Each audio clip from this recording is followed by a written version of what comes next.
Complementary function निकालने के लिए कल हम लोग ये देख चुके थे कि जो भी इक्वेशन है जैसे d² + 4d + 3y = 0 है या x है, तो इसमें आपको जो ये fd फंक्शन है इसमें आपको d के जगह पे m रिप्लेस करना है और उससे आपको ऑक्सिलरी इक्वेशन मिल जाएगी और = 0 लगा के लिख देना है, यानी कि m² + 4m + 3 = 0। ये हमारी जो है कहलाएगी सहायक समीकरण या फिर ऑक्सिलरी इक्वेशन कहलाती है। ठीक है ना, इतने पे हमने ख़त्म किया था। अब उसी के आगे कंटिन्यू करना है, पार्ट 2 हम देख रहे हैं आज। तो उसी के आगे थोड़ा सा लिख लीजिए। जब हमारे पास इक्वेशन आ गई है ये m⁴n + a1 m⁴n - 1 + a2 m⁴n - 2, ये इक्वेशन लास्ट में आई थी ना कल, + so on + an = 0। ये हमारी ऑक्सिलरी इक्वेशन, इसको कहा था हमने कि ये ऑक्सिलरी इक्वेशन है। अब उसके नीचे लिख दीजिए, इसका इक्वेशन नंबर शायद 2 हो चुकी थी तो तीसरा है इसका नंबर। लिख दीजिए नीचे, उपरोक्त समीकरण को सहायक समीकरण कहते हैं। अच्छा देखिए, सिंपल सा एक चीज़ है, 10th मैथ्स की बताना चाहता हूँ कि अगर आपका जैसे ये क्वाड्रेटिक इक्वेशन है तो क्वाड्रेटिक इक्वेशन के रूट्स कितने आएंगे, 2 रूट्स आएंगे।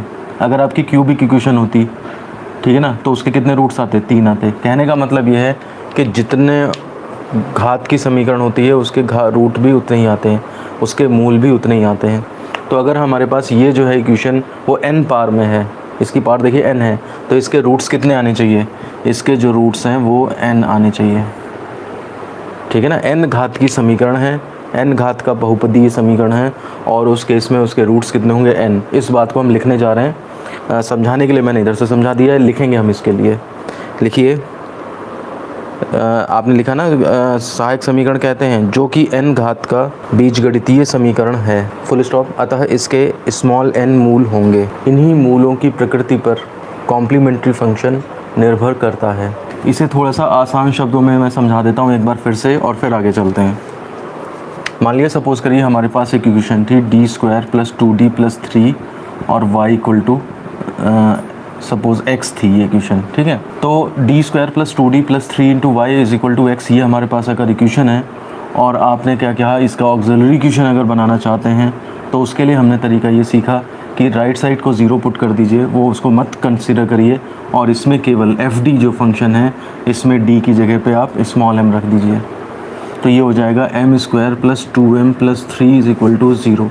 ये आपकी जो है वो ऑक्सिलरी इक्वेशन बन गई। ये काम हमने कल तक किया था। आज हमने उसके बाद केवल इतना लिखा है कि इसके जब सॉल्व करेंगे आप, तो अगर स्क्वायर में है तो उसके 2 रूट्स आएंगे और वो 2 रूट्स कैसे होंगे ये डिसाइड होगा, इससे डिसाइड होगा कॉम्प्लीमेंट्री फंक्शन। ठीक है, गिवन इक्वेशन ये है हमारी। ऑक्सिलरी इक्वेशन के लिए आपको राइट साइड से कोई मतलब नहीं है, उसको 0 पुट करा और फिर d को m से रिप्लेस करके आपकी ऑक्सिलरी इक्वेशन आई। ऑक्सिलरी इक्वेशन निकालने के बाद फिर उसको सॉल्व करना है।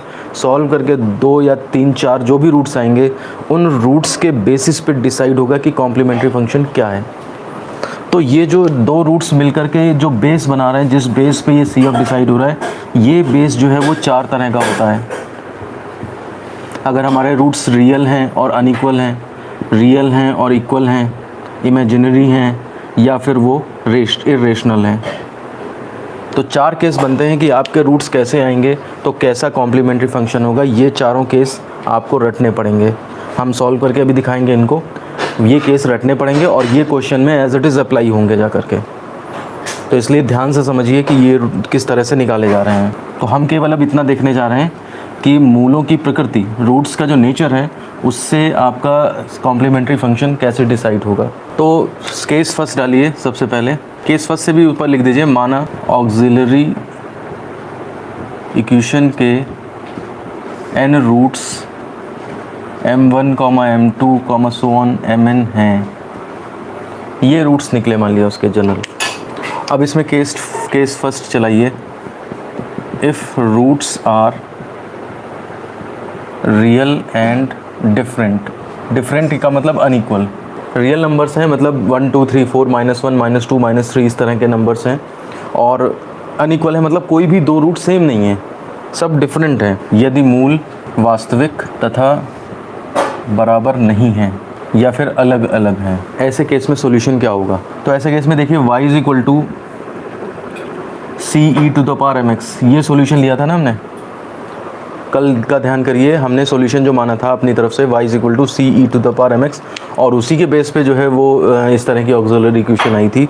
तो अब इसी में m की वैल्यू पुट होंगी, काफ़ी सारी वैल्यू आई हैं तो वो सारी वैल्यू पुट होती जाएंगी और उसके साथ कांस्टेंट्स लगते चले जाएंगे। तो then C F is equal to होगा हमारे पास, आप पहला रूट लीजिए m1 और कांस्टेंट पहला लीजिए c1 e to the power m1x।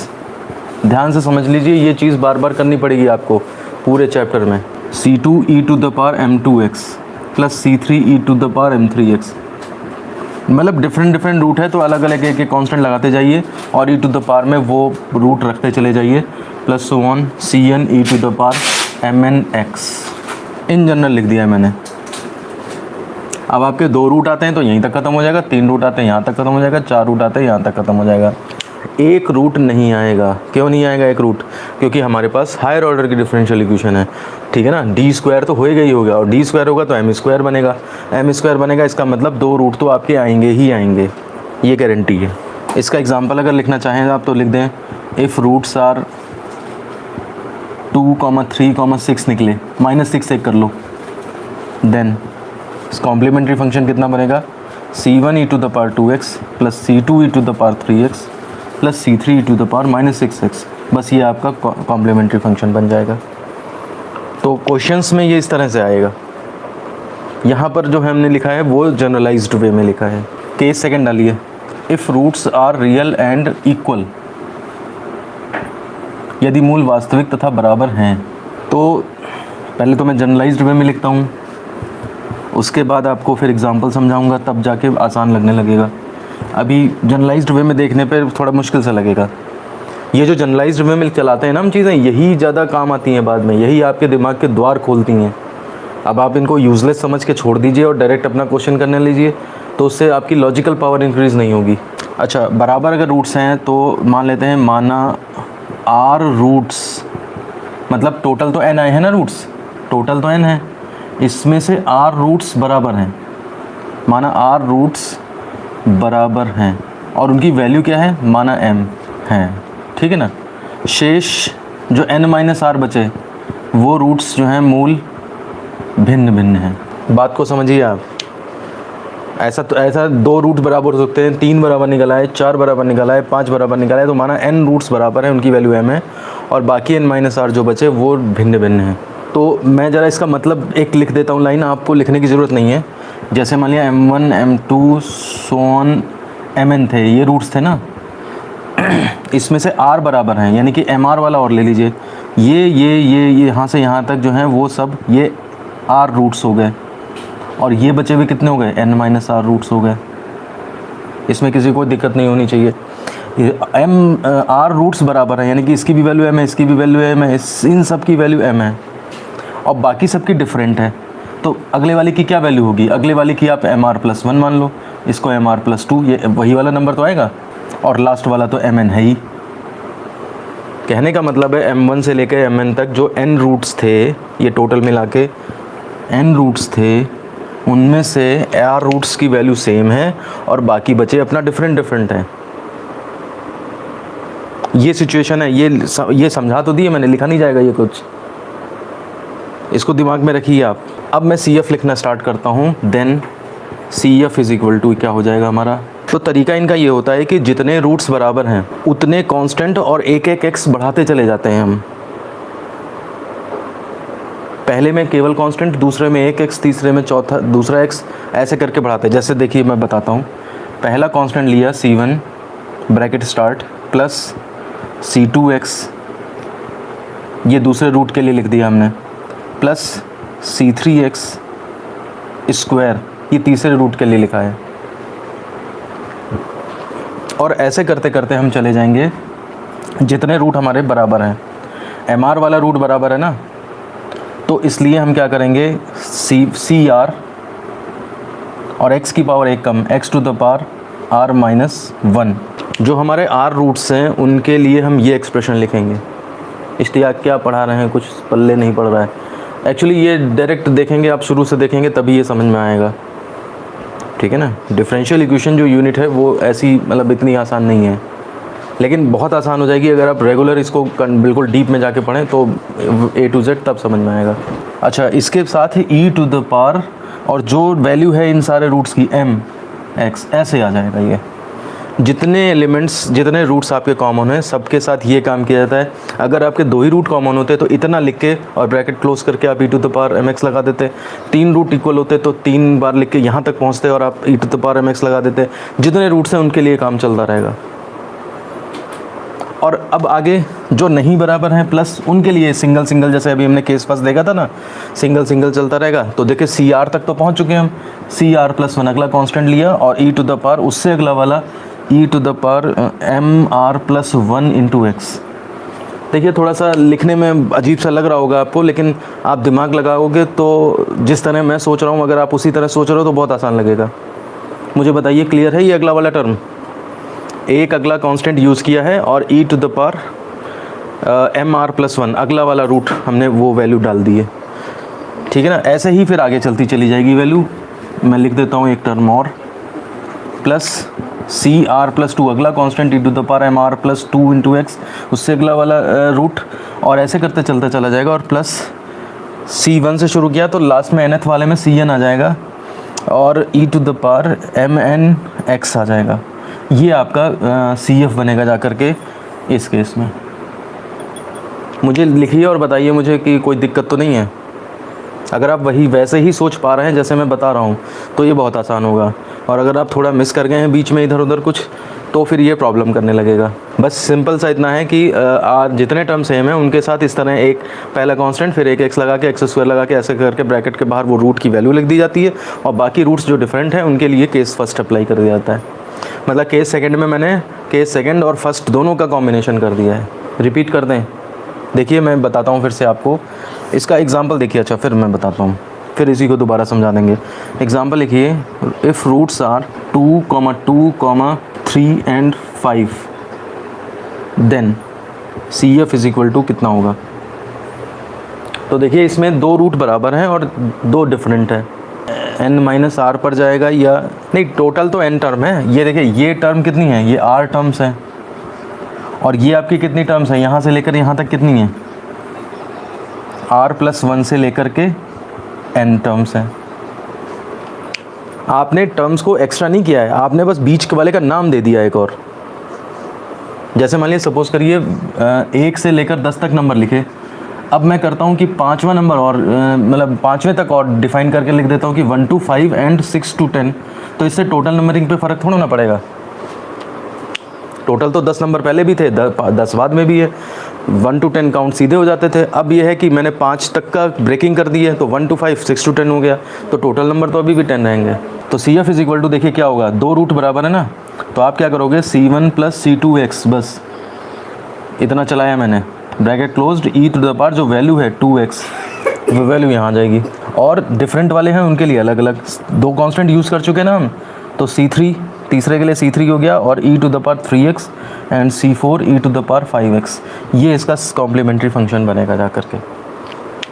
Different वालों के लिए वही केस फर्स्ट लग जाएगा, लेकिन सेम वालों के लिए जो है वो केस सेकंड में जो हमने रूल पढ़ा है ये वाला कि C1 + C2x e to the power 2x।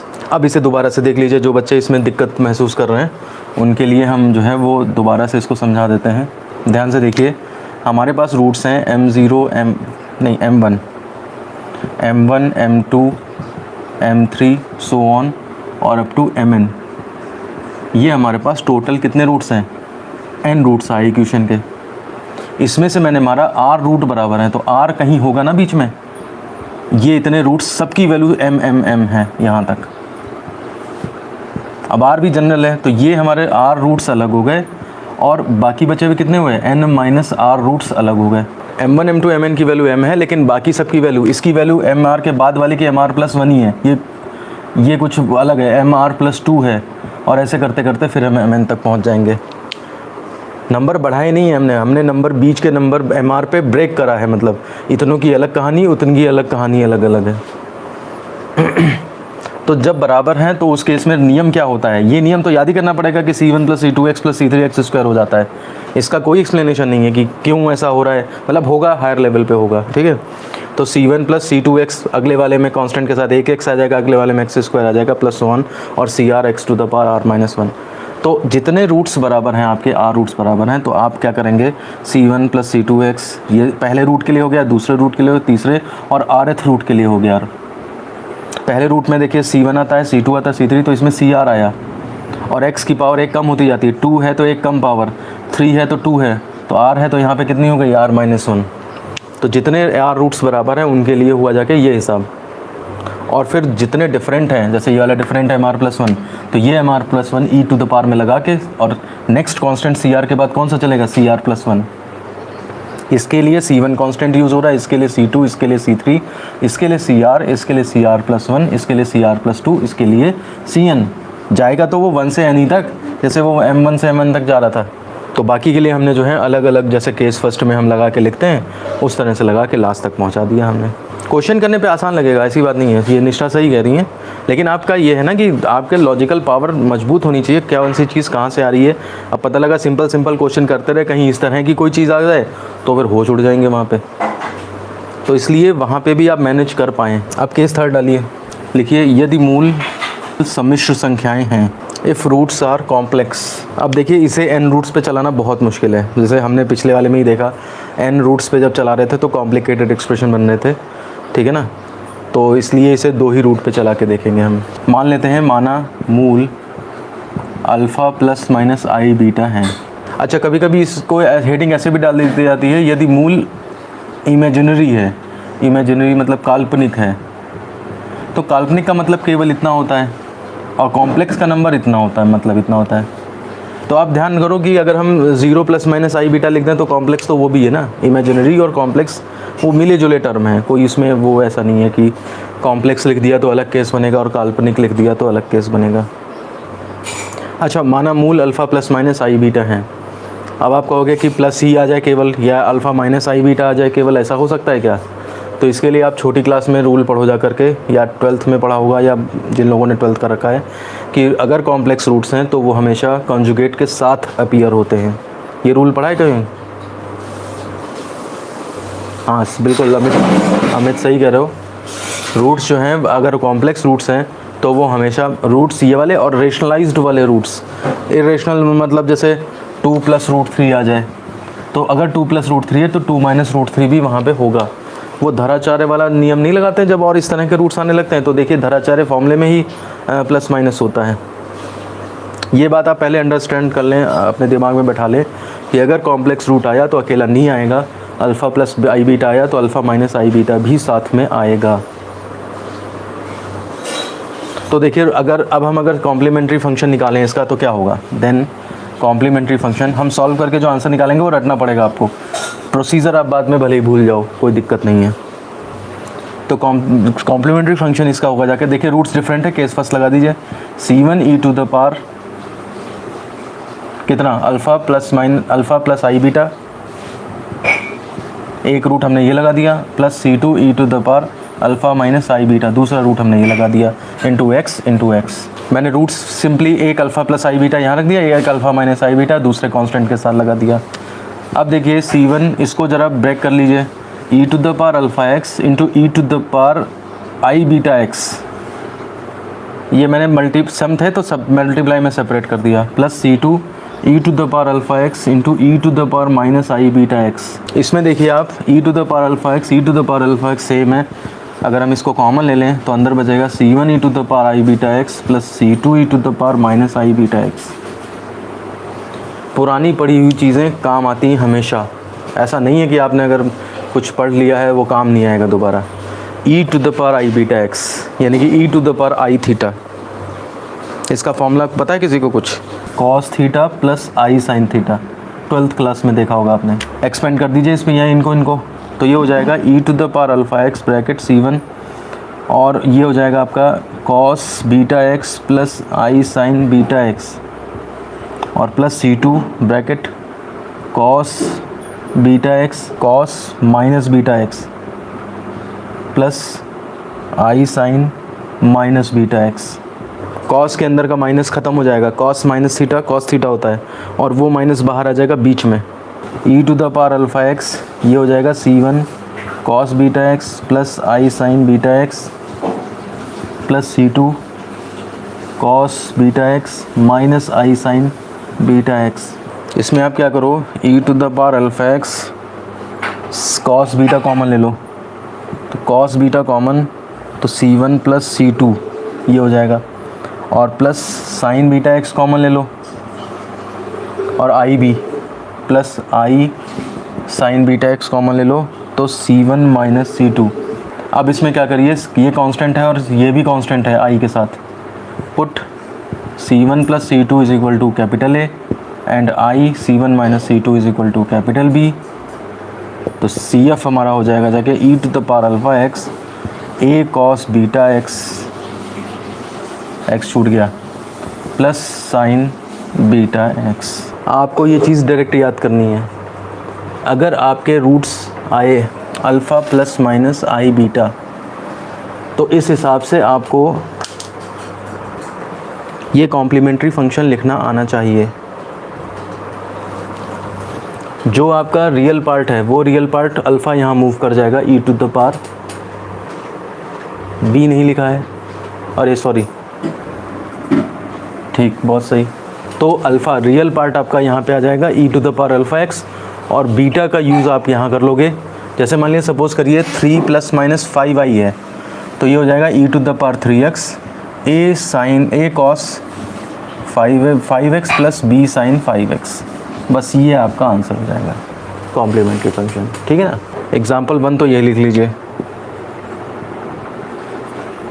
If roots are 3 plus minus 5i then CF is equal to हो जाएगा आपका e to the power 3x A cos 5x plus B sine 5x। एक और एग्जांपल देखिए, उससे और आपके concept clear होंगे। If roots 3 plus 4i comma 3 plus minus 4i repeats, मतलब कहने का ये है कि क्वेश्चन इस तरह से है कि आपका जो आंसर आया कॉम्प्लेक्स नंबर वो पूरा रिपीट मार रहा है। मतलब 3 प्लस माइनस 4i दो रूट ये हैं, दोनों फिर यही दोनों आ रहे हैं, 4 रूट आ रहे हैं। जैसे कोई क्वाड्रेटिक इक्वेशन होती है उसके रूट्स 2,2 भी आ जाते हैं ना, 2,2 हो या 3,3 हो रूट्स। ऐसे ही कोई बाई क्वाड्रेटिक इक्वेशन होगी 4 पावर में होगी और उसके roots 3 plus minus 4i 3 plus minus 4i repeat मार रहे हैं। तो रिपीट मारने वाले केस में क्या होगा जा करके, तो इस केस में CF इज इक्वल टू होगा ई टू द पावर जो रियल पार्ट है बाहर। अब रिपीटेशन का वो जो C1 प्लस C2x होता है ना, वो यहाँ आ जाएगा एक ही जगह। तो हम क्या लिखेंगे, कांस्टेंट जो आएगा C1 plus C2x sine cos 5x cos 4x यहाँ पे, और plus C1 plus C2x sign 4x। इस तरह से ये आपका आएगा, ठीक है। ये डिफरेंट सिचुएशन इसीलिए पहले बताए दे रहे हैं कि जब क्वेश्चन करेंगे तो उसमें आपको दिक्कत महसूस ना हो, बल्कि इसमें आप अलग कांस्टेंट लगाएंगे C3 plus C4, C1 plus C2x cos 4x and C3 plus C4x sin 4x। और अगर इसी से तरह से तीसरी बार रिपीट कर गए तो C1x plus C2x plus C3x square, फिर C4 plus C5x plus C6x square, ऐसे चला जाएगा। एक और एग्जांपल लिख लीजिए, if roots are 3 plus minus 4i, एक ही ये वाला है, और फिर उसके बाद 5,6, ये दोनों वो हैं कि इनको क्या बोलते हैं, अनइक्वल वाले, रियल एंड इनइक्वल। कॉम्प्लेक्स भी है रियल भी है, यानी कि कुल मिला के कितने हो गए, 4 रूट हो गए, एक प्लस वाला एक माइनस वाला 2 और 5 और 6, तो कुल मिला के 4 रूट हैं। तो ऐसे के में क्या लिखेंगे, CF इज इक्वल टू होगा पहले इसके हिसाब से तो वो ऊपर वाले लिख लीजिए ई टू द पावर 3x और फिर A cos 4x plus B sine 4x, ठीक है। और प्लस 5 के लिए इसके लिए क्या लिखेंगे, देखिए ए बी इन्वॉल्व हुए हैं तो C1 से शुरू कर दीजिए, C1 E to the power 5x plus C2 E to the power 6x। देखिए अभी हमारे पास 3 केस हो पाए हैं, अभी एक इर्रेशनल नंबर वाला बचा है, वो फिर अब नहीं हो पाएगा आज, ठीक है ना। तो वो और मिला के फिर इससे 1-2 क्वेश्चन ये हम सब कल करेंगे। कल ये कहने का मतलब एक्सरसाइज थ्रू आउट स्टार्ट हो जाएगी। एक्सरसाइज के 1-2 क्वेश्चन अगर आप करना चाहें तो अभी कर सकते हैं एग्जाम्पल, मतलब अपने आप प्रैक्टिस करना चाहें, देखना चाहें तो देख लें। अदरवाइज़ कल मैं चौथा केस करा के और फिर उसके बाद क्वेश्चन से स्टार्ट करेंगे। ठीक है ना। ये चीज़ें जो हैं जल्दी बताने लायक नहीं है, अदरवाइज़ फिर बहुत टफ लगने लगेगा, तो इसलिए फिर इसको आराम से ही करिए। तो इसी के साथ वीडियो ख़त्म करते हैं। Thank you.